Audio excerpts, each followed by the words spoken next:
Hello मित्रों, कैसे हो आप सभी। आई होप आप सभी बहुत अच्छे होंगे। तो आज की क्लास मित्रादे रेगुलर सीरीज की एक नई क्लास है और आज हम पढ़ने वाले हैं सेमेस्टर 3 की राजनीति विज्ञान। अब जरा ध्यान से सुनिए, जिस किताब से हम पढ़ने वाले हैं उस किताब का नाम है प्रमुख राजनीतिक व्यवस्थाएं, और जो हम आज पढ़ेंगे वह बिल्कुल आपकी किताब का नया हिस्सा है और पूरा सिलेबस के अनुसार है। तो आज के क्लास में हम शुरुआत करने जा रहे हैं इकाई फर्स्ट की। इस इकाई में हम बात करेंगे कि ब्रिटेन की राजनीतिक व्यवस्थाएं के बारे में। आज की क्लास में हम इकाई 1 को पूरी आसान तरीके से समझने की कोशिश करेंगे, मतलब धीरे धीरे, और एकदम यह विषय आपको क्लियर हो जाएगा। अब एक और ज़रूरी बात, अगर आपको इस पूरी इकाई की तैयारी नोट्स चाहिए तो आप मित्रादय का ऐप डाउनलोड कर सकते हैं। वहां आपको इसी क्लास से जुड़े सारे नोट्स मिल जाएंगे। तो चलिए शुरू करते हैं आज की क्लास। आज हम जानेंगे ब्रिटेन का संविधान कैसा है, वहां सरकार कैसी चलती है और उनकी राजनीतिक व्यवस्थाएं कैसे काम करती है। तो चलिए शुरू करते हैं आज की इकाई 1 के परिचय से। अब जरा सोचिए, क्या कोई देश बिना लिखे हुए संविधान के भी ठीक से चल सकता है? सुनने में थोड़ा अलग लगता है क्योंकि आमतौर पर हम संविधान को लिखे हुए नियमों के रूप में मानते हैं, लेकिन ब्रिटेन में किसी एक किताब में लिखा हुआ नहीं है, बल्कि यह इतिहास से बना है। अब यहाँ एक सवाल ये उठता है, अगर संविधान लिखा ही नहीं तो फिर नियम कहाँ से आते हैं? तो सबसे पहले ये समझना जरूरी है कि ब्रिटेन संविधान एक दिन में नहीं, बल्कि वह धीरे धीरे सैकड़ों वर्षों से विकसित हुआ है। इस आंदोलन, हर बदलाव और हर अनुभव को इस संविधान में कुछ ना कुछ जोड़ा है। इसलिए इसे क्रमिक विकास वाला संविधान कहा जाता है। इसकी एक दूसरी खास बात यह है कि यह संविधान कठोर नहीं, बदले तो नियम भी बदले जा सकते हैं। इसी वजह से इसे लचीला संविधान भी कहा जाता है। अब इसे रोजमर्रा की जिंदगी से जोड़ते हैं। जैसे समाज में कुछ नियम पहले नहीं होते, लेकिन समय के साथ उन्हें बनाया जाता है और जब जरूरत पकड़ लगती है तो नियम बदल भी सकते हैं। ठीक उसी तरह ब्रिटेन का संविधान भी समय के साथ बदलता रहता है। एक और जरूरी बात, ब्रिटेन में राजा है, लेकिन असली ताकत राजा के पास नहीं होती। संविधान में राजा शासक माना जाता है, लेकिन व्यवहार में प्रधानमंत्री शासन करता है, और इसी को कहा जाता है सिद्धांत और व्यवहार का अंतर। तो अब आप समझ ही चुके होंगे कि ब्रिटेन संविधान इसलिए अद्वितीय है क्योंकि यह लिखा हुआ नहीं है, फिर भी सफलतापूर्वक चलता है। यह पुराना है, फिर भी समय के अनुसार बदलता रहता है, और इसमें परंपराएं भी है और लोकतंत्र भी। यही इसकी असली ताकत है और यही वजह है कि ब्रिटेन का संविधान दुनिया में अपनी अलग पहचान रखता है। अब जरा सोचिए, क्या हर नियम लिखना जरूरी होता है? क्या ऐसा नहीं हो सकता कि बिना लिखे भी कुछ लोग नियम मानते हो? सुनने में थोड़ा अलग लगता है, लेकिन असल जिंदगी में ऐसा हर दिन होता है। अब यहाँ एक सवाल उठता है कि अगर नियम लिखा ही नहीं है तो लोगों को कैसे पता चलेगा कि क्या करना है, क्या नहीं करना? तो सबसे पहले ये समझना जरूरी है कि कुछ नियम किताबों में नहीं, आदतों और व्यवहार से भी बनता है। ब्रिटेन के संविधान में भी कुछ ऐसे नियम हैं जो लिखे हुए नहीं है, लेकिन सरकार उन्हें मानती है। इन्हीं नियमों को परंपराएं कहते हैं। अब इसे आसान भाषा में समझते हैं। परंपरा का मतलब होता है ऐसा नियम जो कहीं लिखा नहीं, लेकिन सबको पता है कि यही सही तरीका है, इसलिए सरकार भी इन्हें तोड़ने की हिम्मत नहीं रखती। अब कुछ उदाहरण समझते हैं। ब्रिटेन में यह माना जाता है कि प्रधानमंत्री लोकसभा का सदस्य होगा। यह भी माना जाता है कि मंत्रिमंडल संसद के सामने जवाबदेह होगा, और यह भी माना जाता है कि राजा सरकार की सलाह मानेगा। ये सब परंपराएं हैं। अब आपको उदाहरण दूं तो टीचर्स के आने पर छात्र अपने आप खड़े हो जाते हैं। किसी ने बोर्ड पे नहीं लिखा कि सबको खड़ा होना जरूरी है, लेकिन फिर भी सब खड़े होते हैं क्योंकि यह एक परंपरा बन चुकी है। ठीक उसी प्रकार ब्रिटेन में भी संविधान को चलाने का काम करती है।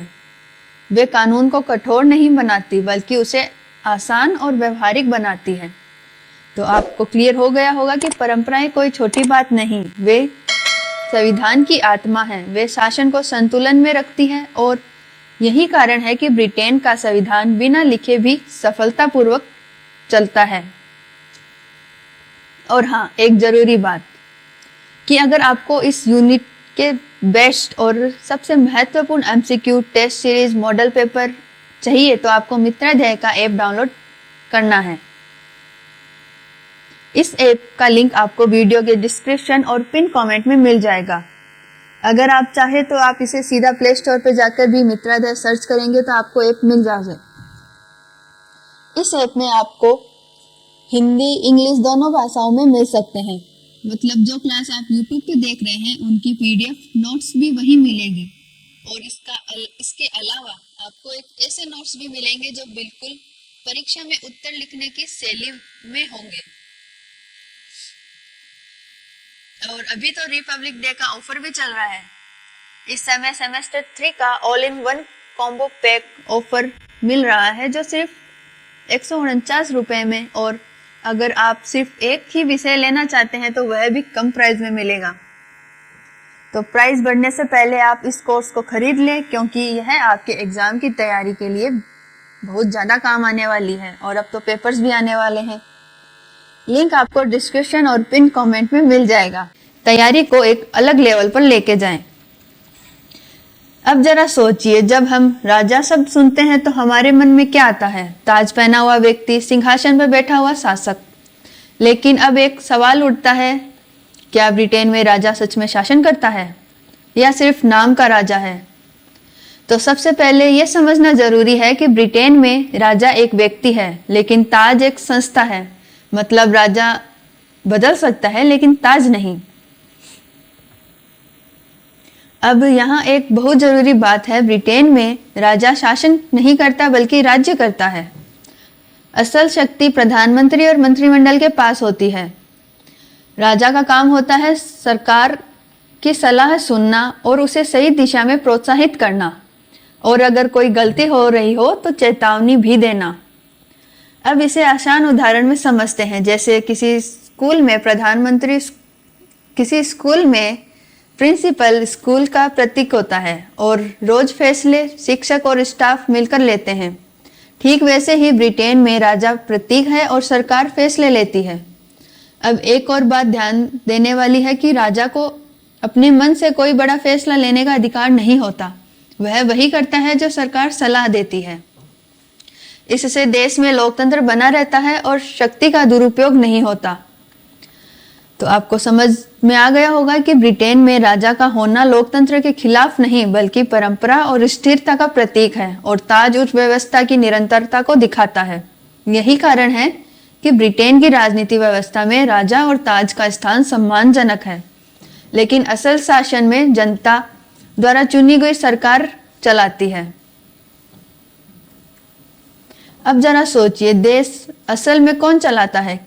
क्या राजा या कोई और? तो सबसे पहले यह समझना जरूरी है कि ब्रिटेन में असली शक्ति प्रधानमंत्री और मंत्रिमंडल के पास होती है। प्रधानमंत्री उस दल का नेता होता है जिसके पास संसद में सबसे ज्यादा सदस्य हो। अब यहाँ सवाल ये उठता है कि प्रधानमंत्री अकेले देश चलाता है क्या? नहीं, प्रधानमंत्री के पास मंत्रिमंडल होता है, यानी कई मंत्री मिलकर सरकार चलाते हैं।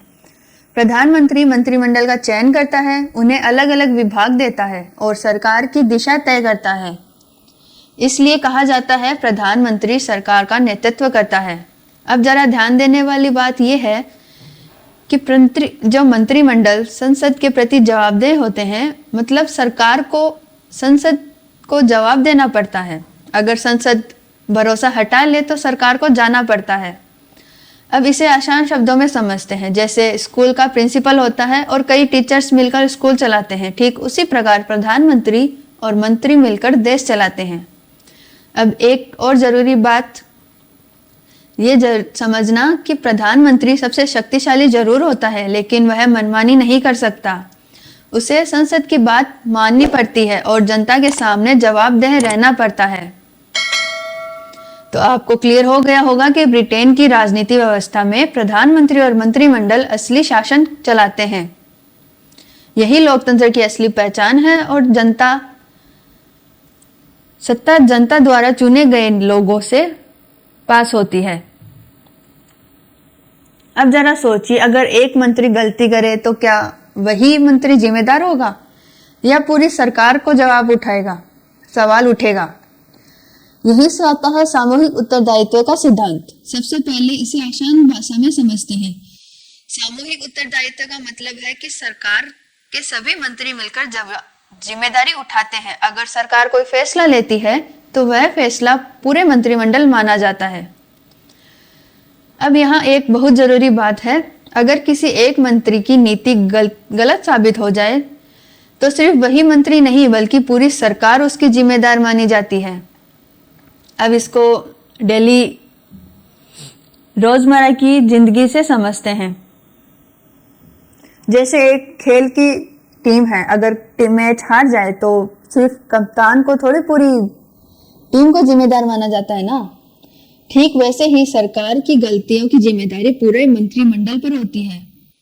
इस सिद्धांत का एक बड़ा फायदा है, इससे सरकार में जनता एकता बनी रहती है और कोई मंत्री यह नहीं कह सकता कि यह फैसला मेरा नहीं। सबको मिलकर सरकार के फैसलों का समर्थन करना पड़ता है। अब एक बहुत जरूरी बात, सामूहिक उत्तरदायित्व का मतलब यह भी है कि मंत्रिमंडल संसद के प्रति जवाबदेह होता है। अगर संसद सरकार पर भरोसा नहीं करती तो पूरी सरकार को इस्तीफा देना पड़ता है। तो अब आप समझ ही चुके होंगे कि सामूहिक उत्तरदायित्व सरकार को मजबूत बनाता है और उसे एकजुट करता है और उसे जनता के प्रति जवाबदेह बना रहता है। यही वजह है कि ब्रिटेन की राजनीति व्यवस्था में सामूहिक उत्तरदायित्व एक महत्वपूर्ण सिद्धांत माना जाता है। अब जरा सोचिए, किसी देश में सबसे बड़ा फैसला कौन लेता है? राजा, सरकार या कोई और? ब्रिटेन में इसका जवाब है संसद। सबसे पहले समझना यह जरूरी है कि संसद जनता के प्रति प्रतिनिधित्व रहती है। जनता जिन लोगों को चुनती है वही संसद में बैठते हैं, इसलिए संसद को सबसे बड़ी ताकत माना जाता है। अब संसद करती क्या है? संसद कानून बनाती है, पूरे कानूनों को बदलती है और पुराने कानूनों को बदलती है और जरूरत होने पर उन्हें खत्म भी करती है। अब यहाँ एक बहुत खास बात, ब्रिटेन में संसद के बनाए हुए कानूनों को कोई संस्था गलत नहीं ठहरा सकती। मतलब न्यायालय भी संसद के कानून को रद्द नहीं कर सकता। अब इसे एक आसान उदाहरण से समझते हैं। जैसे स्कूल में नियम बनाने का अधिकार प्रबंधक के पास होता है, ठीक वैसे ही देश में नियम बनाने का अधिकार संसद के पास होता है। इसका एक बड़ा फायदा यह है कि देश में कोई भी शक्ति मनमानी नहीं कर सकती, क्योंकि सरकार भी संसद के प्रति जवाबदेह होती है। तो आपको क्लियर हो गया होगा कि संसद की सर्वोच्चता का मतलब यह है कि संसद सबसे बड़ी संस्था है। वह कानून बनाती है, सरकार को नियंत्रित करती है और जनता की आवाज बनती है। यही कारण है कि ब्रिटेन की राजनीति व्यवस्था में संसद की सर्वोच्चता सबसे महत्वपूर्ण सिद्धांतों में से एक मानी जाती है। अब जरा सोचिए, अगर एक ही जगह पर सारे फैसले हो जाए तो क्या गलती होगी? इसलिए ब्रिटेन की संसद दो हिस्सों में बटी है। अब यहाँ सबसे पहले समझते हैं कि ये दोनों सदन कौन कौन से हैं। एक है हाउस ऑफ कॉमर्स और एक है house of lords. House of commons जनता द्वारा चुने हुए सदन है, जहां लोगों को जनता वोट देती है, वही इसमें बैठते हैं और इन्हीं जनता की आवाज वाला दल कहा जाता है। अब बात करते हैं हाउस ऑफ लॉर्ड्स की। इस सदन में ऐसे लोग होते हैं जो चुनाव नहीं लेते, बल्कि अनुभव और परंपरा के कारण आते हैं। इनका काम है कानूनों को गहराई से सोचना और सुधारने के लिए सुझाव देना। अब आपके मन में एक विचार आया होगी, अगर दोनों सदनों की जो राय है वो अलग अलग हो जाए तो किसकी माने और किसकी नहीं? तो इसका जवाब भी है हाउस ऑफ कॉमन्स की, क्योंकि वह सीधे जनता के प्रतिनिधित्व करता है। अब इसे सरल शब्दों में कहे तो जैसे स्कूल में एक छात्र परिषद होती है और एक शिक्षक परिषद भी होती है, दोनों मिलकर फैसले लेते हैं, लेकिन आखिरी फैसला तो छात्रों की जरूरत को देखकर ही होता है। ठीक वैसे ही कॉमन्स और लॉर्ड्स मिलकर कानून बनाते हैं। तो अब आप समझ ही चुके होंगे कि हाउस ऑफ कॉमन्स और कानून बनाने में मुख्य भूमिका निभाता है और हाउस ऑफ लॉर्ड्स कानून को बेहतर बनाने में मदद करता है। इस तरह दोनों सदन मिलकर देश के लिए अच्छे कानून बनाते हैं और सही संतुलन ब्रिटेन की संसद को मजबूत करता है। अब जरा सोचिए, अगर कक्षा में कोई टीचर न हो तो क्या होगा? बच्चे एक साथ बोलेंगे, शोर होगा, बहस होगी, लड़ाई, पढ़ाई रुक जाएगी। और ठीक ऐसी हालत संसद में भी होती है अगर कोई व्यवस्था बनाने वाला न हो। इसलिए संसद में एक खास पद होता है जिसे कहते हैं स्पीकर। तो सबसे पहले ये समझते हैं कि स्पीकर कौन होता है। स्पीकर वह व्यक्ति होता है जो संसद की बैठक को चलाता है। वह तय करता है कौन बोलेगा, कब बोलेगा और कितनी देर बोलेगा। अब यहाँ एक बहुत जरूरी बात, स्पीकर किसी भी दल का पक्ष नहीं लेता, वह निष्पक्ष होता है। उसका काम है सभी सदस्यों को बराबर मौका देना और सदन में शांति बनाए रखना। अब इसे सरल भाषा में समझते हैं।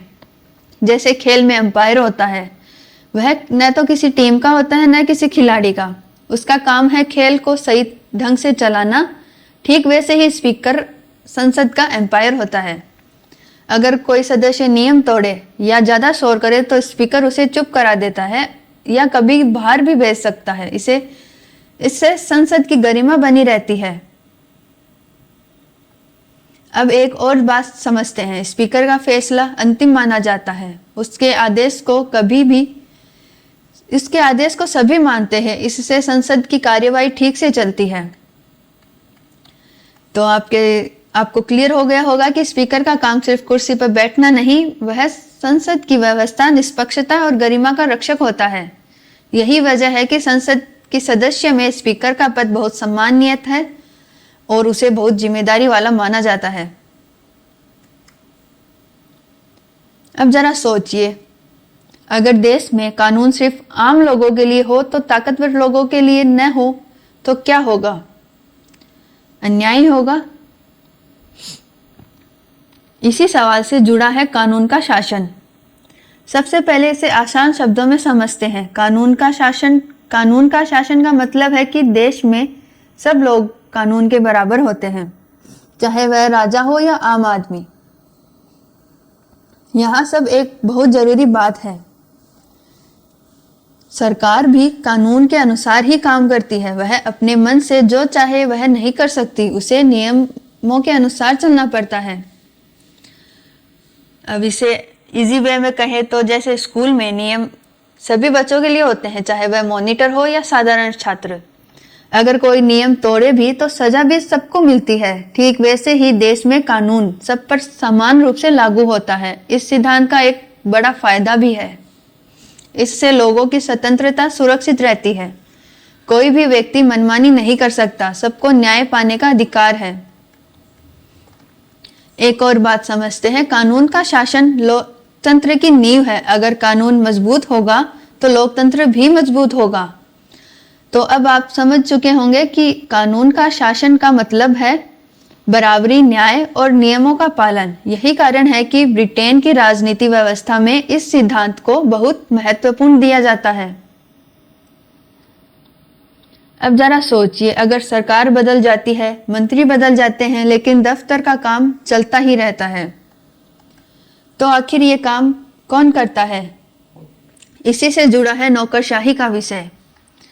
सबसे पहले इसे आसान शब्दों में समझते हैं। नौकरशाही का मतलब देश को चलाने वाले सरकारी अधिकारी। ये लोग चुनाव से नहीं आते, बल्कि नौकरी के जरिए चुने जाते हैं। अब यहाँ एक बहुत जरूरी बात है, सरकार बदल सकती है लेकिन ये अधिकारी बने रहते हैं। इससे देश का काम रुकता नहीं। इसी को कहा जाता है प्रशासन की निरंतरता। इन अधिकारियों का काम होता है सरकार को सलाह देना, कानून और नीतियों को लागू करना, जनता के काम पूरे करना। मतलब फैसले मंत्री लेते हैं लेकिन काम अधिकारी करते हैं। अब इसे आसान शब्दों में समझे तो जैसे स्कूल में प्रिंसिपल बदल सकता है, लेकिन क्लर्क और स्टाफ रोज स्कूल चलाते रहते हैं। ठीक वैसे ही नौकरशाही सरकार एक साथ मिलकर देश का काम चलाती है। एक और बात समझिए, नौकरशाही को राजनीति से दूर रहना होता है, मतलब वह किसी भी दल के पक्ष नहीं लेती, वह हर सरकार को ईमानदारी से काम करती है। तो आप समझ चुके होंगे कि नौकरशाही का मतलब देश के फैसलों को जमीन पर उतारना है। यह सरकार और जनता दोनों के बीच एक पुल का काम करती है। यही वजह है कि ब्रिटेन की राजनीति व्यवस्था में नौकरशाही को बहुत महत्वपूर्ण माना जाता है। अब जरा सोचिए, अगर देश में कोई राजनीतिक दल ही न हो तो चुनाव कैसे होंगे और सरकार कैसे बनेगी? इससे से जुड़ा है पार्टी प्रणाली का विषय। सबसे पहले इसे आसान शब्दों में समझते हैं। राजनीतिक दल लोगों का एक समूह होता है जो देश को चलाने के लिए अपने अपने विचारों और योजनाओं को बनाते हैं। फिर भी ये दल चुनाव के जरिए सरकार बनाने की कोशिश करते हैं। अब यहाँ एक सवाल ये उठता है कि दल करते क्या है? तो दल जनता की बातें सुनते हैं और उनकी समस्याएं समझते हैं और कहते हैं कि अगर हमें मौका मिला तो हम ये काम करेंगे। यानी दल जनता और सरकार के बीच एक पुल की तरह होते हैं। इसे रोजमर्रा की जिंदगी से समझते हैं। जैसे स्कूल में छात्र संघ बनते हैं। कुछ छात्र मिलकर एक टीम बनाते हैं और कहते हैं कि हम स्कूल के लिए ये कार्य करेंगे। फिर चुनाव होते हैं और एक टीम जीत जाती है। ठीक वैसे ही राजनीतिक दल का काम करते हैं। ब्रिटेन की बात करें तो वहाँ की पार्टी प्रणाली काफी पुरानी और मजबूत है। वहाँ दल अच्छे से संगठित रहते हैं और लंबे समय तक लोकतंत्र चलाने का कार्य करते हैं। अब एक जरूरी बात समझते हैं, अगर केवल सरकार ही होगी और कोई दूसरा दल नहीं होगा तो सरकार की गलतियां कौन बताएगा? लेकिन जब कई दल होंगे तो एक दूसरे पर नजर रखेंगे, इसे लोकतंत्र मजबूत होता है। तो आप समझ चुके होंगे कि पार्टी प्रणाली का मतलब राजनीतिक दलों की व्यवस्था। यही दल सरकार बनाते हैं, जनता की आवाज उठाते हैं और सरकार को जवाबदेह बनाते हैं। यही कारण है कि ब्रिटेन की राजनीति व्यवस्था में पार्टी प्रणाली को बहुत महत्वपूर्ण माना जाता है।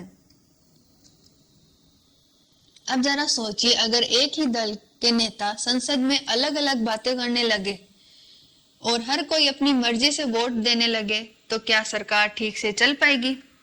शायद नहीं। इसी समस्या का हल है व्हिप प्रणाली। सबसे पहले इसे आसान भाषा में समझते हैं। व्हिप प्रणाली वह व्यक्ति होता है जो अपने दल के सांसदों को बताता है कि संसद में कब आना है और किस मुद्दे पर क्या बोलना है और किस प्रस्ताव पर कैसे वोट देना है। अब यहाँ एक बहुत जरूरी बात है, व्हिप का काम किसी पर जबरदस्ती नहीं होता, बल्कि दल में एकता बनाए रखना होता है ताकि सभी सदस्य एक ही दिशा में काम करें। अब इसे रोजमर्रा की जिंदगी में समझते हैं। जैसे स्कूल में एक क्लास में मॉनिटर होता है जो बच्चों को बताता है कि कब लाइन बनानी है और कब चुप रहना है। ठीक वैसे ही व्हिप सांसदों को दिशा देता है कि संसद में कैसे काम करना है। व्हिप प्रणाली का एक बड़ा फायदा यह है कि सरकार अपने फैसलों को आसानी से पास करवा लेती है। अगर हर संसद अलग अलग वोट देंगे तो कोई भी कानून बन ही नहीं पाएगा। एक यह और बात समझते हैं कि व्हिप सिर्फ सत्ताधारी दल ही नहीं बल्कि विपक्षी दल भी होता है, ताकि विपक्ष भी एकजुट होकर सरकार से सवाल पूछ सके।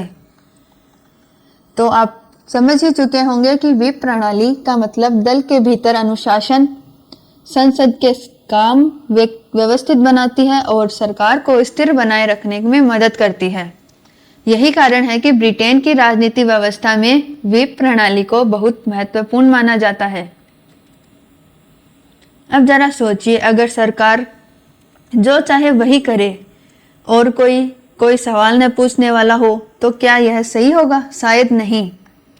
इसलिए लोकतंत्र में विपक्ष का होना भी बहुत जरूरी है। सबसे पहले ये समझते हैं कि विपक्ष क्या होता है। विपक्ष वह राजनीतिक दल होता है जो सरकार में नहीं होता। लेकिन सरकार के कामों पर नजर रखता है। वह सरकार से सवाल पूछता है, गलत बातों की आलोचना करता है और जनता की समस्या उठाता है। अब यहाँ एक और बात आती है, छाया मंत्रिमंडल। छाया मंत्रिमंडल का मतलब होता है विपक्ष की एक टीम जो सरकार के हर मंत्री के सामने अपना एक सदस्य तय करती है। जैसे सरकार में शिक्षा मंत्री है तो विपक्ष में भी एक नेता शिक्षा के मामलों पर नजर रखता है। इसका मकसद साफ है। विपक्ष यह दिखाता है कि अगर हम सरकार में होते तो हम ऐसे काम करते, यानी छाया मंत्रिमंडल भविष्य की सरकार की तैयारी करते हैं। अब इसे एक आसान शब्दों में कहते हैं, जैसे स्कूल में एक मॉनिटर होता है और एक उप मॉनिटर भी होता है।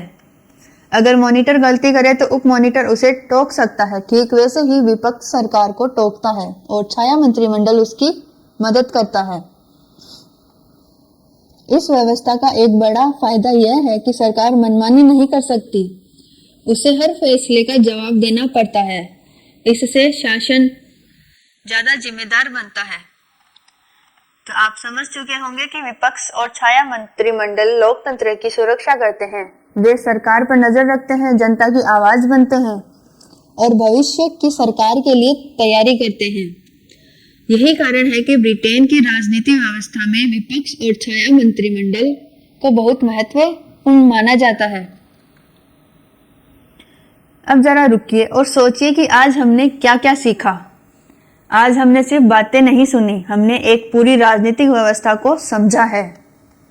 सबसे पहले हमने जाना कि ब्रिटिश संविधान लिखा हुआ नहीं है, फिर भी वह अच्छे से काम करता है। वह इतिहास से बना है और समय के साथ बदलता रहता है।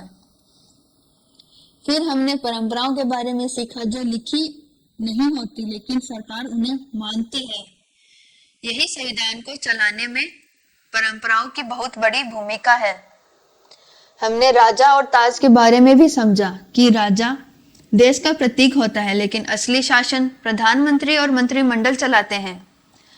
इसके बाद हमने देखा कि प्रधानमंत्री और मंत्रिमंडल मिलकर सरकार चलाते हैं, उसके और संसद के प्रति जवाबदेह होते हैं। और इसी से जुड़ा था सामूहिक उत्तरदायित्व का सिद्धांत, जहां पूरी सरकार मिलकर जिम्मेदारी लेती है। फिर हमने संसद की सर्वोच्चता को जाना कि कानून बनाने की सबसे बड़ी शक्ति संसद के पास होती है। फिर हमने देखा कि संसद के दो सदनों के बारे में, हाउस ऑफ कॉमन और हाउस ऑफ लॉर्ड्स। एक जनता की आवाज है और दूसरा सोचने समझने वाला संसद। फिर हमने स्पीकर के बारे में समझा जो संसद की कार्यवाही को निष्पक्ष तरीके से चलाता है। इसके बाद कानून के शासन को जाना, जहां सब लोग कानून के बराबर होते हैं, चाहे वह राजा हो या फिर आम आदमी। फिर हमने नौकरशाही के बारे में पढ़ा जो सरकार बदलने पर भी देश का काम करती रहती है। फिर पार्टी प्रणाली के बारे में देखा, जहां राजनीतिक दल जनता और सरकार के बीच पुल का काम करती है। इसके बाद द्विदलीय व्यवस्था, जहां दो बड़े दल सरकार और विपक्ष बनते हैं। और अंत में हमने व्हीप प्रणाली और विपक्ष को समझा, जहां एक तरफ दल में अनुशासन रहता है तो वहीं दूसरी तरफ सरकार पर नजर भी रखी जाती है। तो आपको क्लियर हो गया होगा कि ब्रिटेन की राजनीतिक व्यवस्था राजा, संसद, सरकार, कानून और राजनीतिक दलों का एक संतुलित मेल है। यही कारण है कि ब्रिटिश व्यवस्था दुनिया की सबसे पुरानी व्यवस्था और सबसे स्थिर व्यवस्थाओं में से एक मानी जाती है। तो आज की क्लास में आपको यह याद रखना है कि ब्रिटेन की राजनीतिक व्यवस्था परंपरा और परिवर्तन दोनों को साथ लेकर चलती है। ऑलराइट मित्रों, आज हमने पढ़ी सेमेस्टर 3 की राजनीतिक विज्ञान की क्लास अटेंड की और जिस किताब से हमने यह विषय पढ़ा उस किताब का नाम है प्रमुख राजनीतिक व्यवस्थाएं। और आज हमने शुरुआत की इकाई फर्स्ट की। उम्मीद है कि आज की क्लास आपको समझ में आई होगी और आपको यह विषय भी इजी लगा होगा। अगर आपको इस क्लास के नोट्स, महत्वपूर्ण क्वेश्चन आंसर और बाकी सारी स्टडी मटेरियल चाहिए तो आपके लिए मित्रादय क्लासेस का ऐप डाउनलोड कर सकते हैं। नोट्स का लिंक आपको वीडियो के डिस्क्रिप्शन और पिन कमेंट में मिल जाएगा। तो जल्दी से ऐप डाउनलोड कीजिए और अपनी तैयारी को और ज़्यादा मजबूत कीजिए। तो बस आज के लिए इतना ही। कल मिलते हैं सेम टाइम सेम जगह। तब तक के लिए जुड़े रहिए हमारे अपने स्टडी मित्र मित्राजय क्लासेस के साथ। आप सभी का धन्यवाद।